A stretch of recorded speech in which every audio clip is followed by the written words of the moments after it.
Hello. Hello, police. Yeah, what's the problem, sir? We just drove down our farm track. Yeah. Go and feed our pheasants. We come across a Range Rover with 3 people in it. Yeah. It appears that they're dead. I don't know what's happening. Blood in the motor all over them.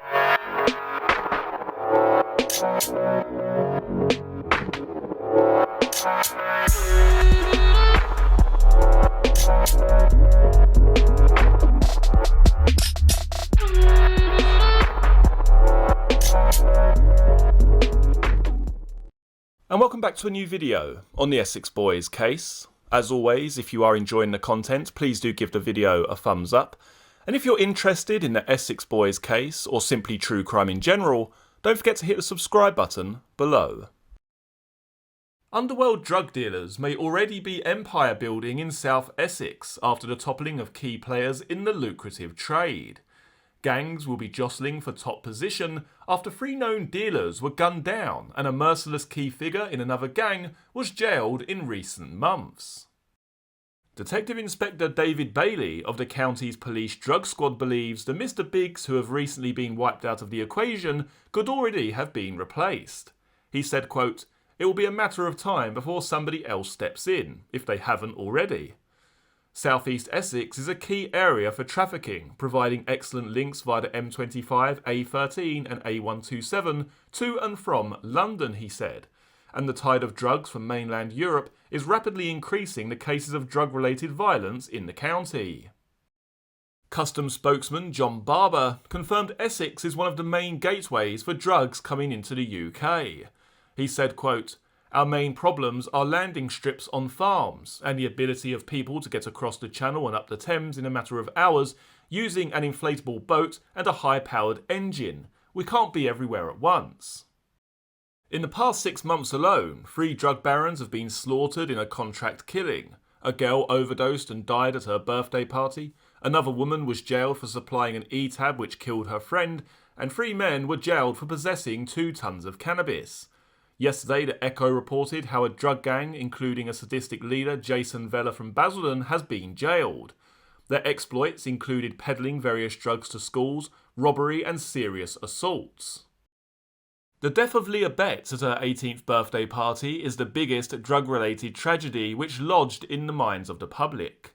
Leah, who went to college in Basildon, died at her parents' home in Lettendon in November after allegedly taking just 1 ecstasy tablet.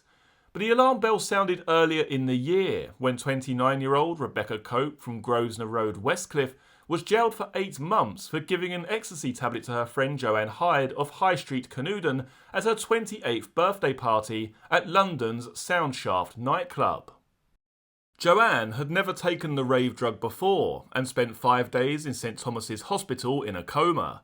She died after suffering irreversible brain damage. Leah allegedly bought her E-tab from Raquel's nightclub in Basildon. Her father was a former drug squad officer, and the fact that she took the tablet while her parents were in the house brought home to families across the country just how vulnerable their own children are.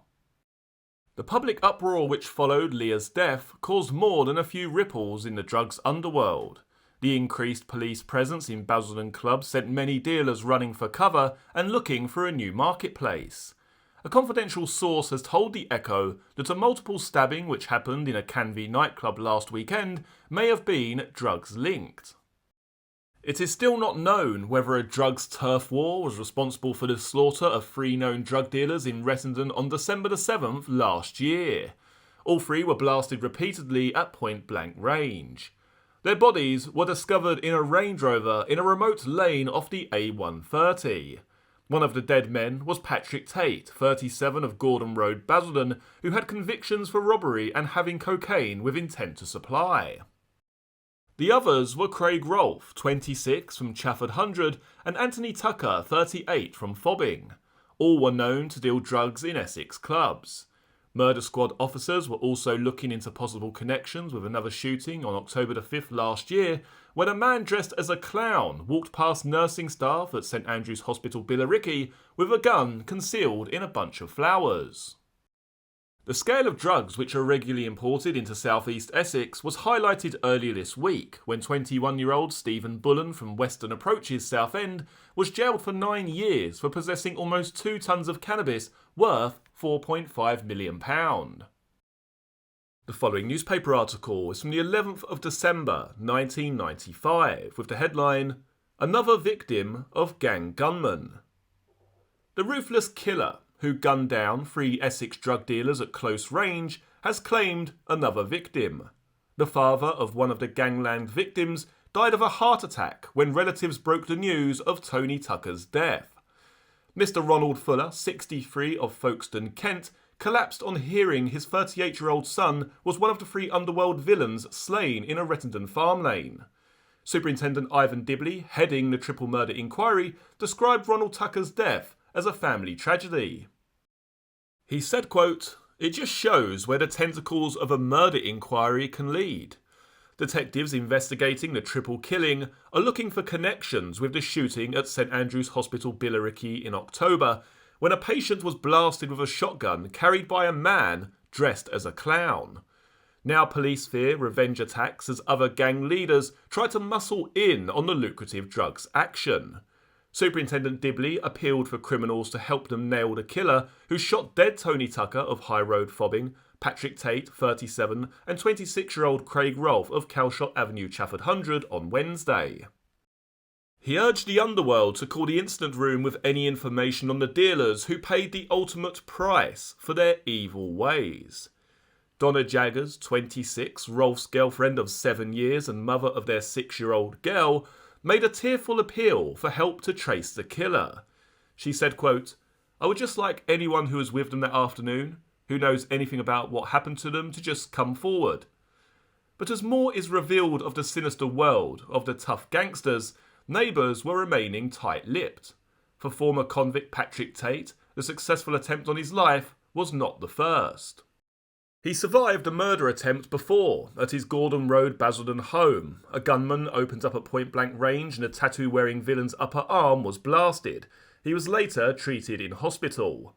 Neighbours of Tony Tucker also had nothing to say of the shady character, who had acted as minder for LWBC super middleweight boxer Nigel Benn. The murdered 3 have supplied ecstasy at night spots in South Essex, including possibly Raquel's in Basildon, where the lethal drug which killed teenager Leah Betts was bought. The following newspaper article is from the 9th of December 1995 with the headline, "E-Gang made £1 million." The 3 drug dealers found murdered in a Range Rover are believed to have recently made more than £1 million from ecstasy. The deals netted one victim, nightclub bouncer Tony Tucker, at least £500,000. The 38-year-old is thought to have been behind large shipments of the drug from Holland. A CID insider said last night, quote, "Tucker was moving into the big time. He had made a fortune from ecstasy, arranging imports and distribution in Essex and East London." Hardman Tucker, a friend of boxing hero Nigel Benn, Pat Tate, 37, and Craig Rolfe, 26, were found shot dead in a Range Rover on a snow-covered farm track near Basildon, Essex on Thursday morning. They are thought to have been ambushed by 2 hitmen in a gangland feud. Police say the shotgun killings are linked to the death of ecstasy victim Leah Betts at her 18th birthday party last month. Leah lived 4 miles from the massacre scene. The pill that killed her was bought at Raquel's nightclub in Basildon. The murdered 3 are known to have supplied ecstasy to pushers using the club and other night spots in Southend, Billericay, Brentwood, Romford and Ilford. One detective said, quote, "They were medium-sized operators supplying the gear to a host of smaller dealers, but they were moving up the league quickly." Another detective said, quote, "They were serious criminals with long records for drugs and robbery, and they were making big money. The death of Leah brought a lot of heat down on the Essex drug gangs. People have been arrested. People have talked. The dead men inhabited a dog-eat-dog world where people are regularly murdered. Quote, they knew the risks, they enjoyed the profits, and they paid the ultimate price." Tucker and Tate had connections with organised crime gangs throughout London and the South. Police fear there may now be revenge attacks.